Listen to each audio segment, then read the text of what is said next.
Hello my friends and welcome back to the channel. Today I will be showing you how I created this DIY. You will be needing 7 mirrors, 2 foam boards and 1 smaller mirror.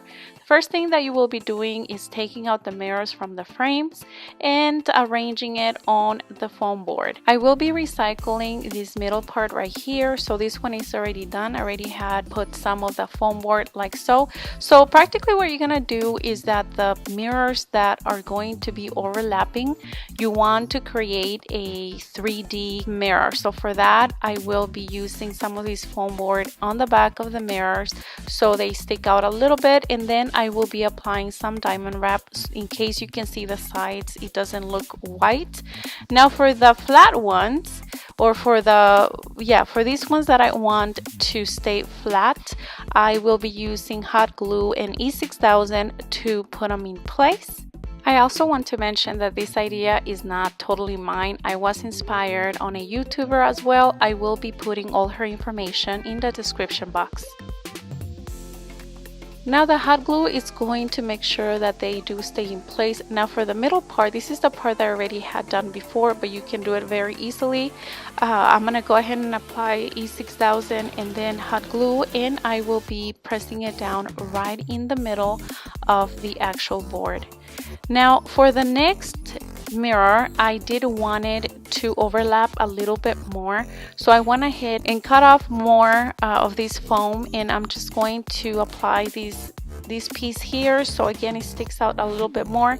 I did forget to apply some of that diamond wrap, so it wasn't a big deal. You can't see it, but don't forget to do that yourself if you are going to do the same step that I'm doing as well. Now for the smaller mirror, again I'm doing everything the same. And then I had this love sign laying around, and I decided to hot glue it right in the middle of that smaller mirror. And I also had some of these mosaic stickies, so I went ahead and just put them on the first mirror, and that is going to give it more dimension to this piece of art. Don't forget to also use diamond wrap here on the sides. That is quite important. And then of course in the middle on the white spots, I went ahead and just put some of that some rhinestones there, so it gives it again more of a, I don't know, diamond type of feel. And my friends, this is the final result. The flower, I did get it at Ross. I think it came 3 in a pack, and again it's not necessary, but it ties up the rest of my decor here in my beauty room. And again, thank you so much for watching, and I'll see you on my next video. Hasta la vista. Adios.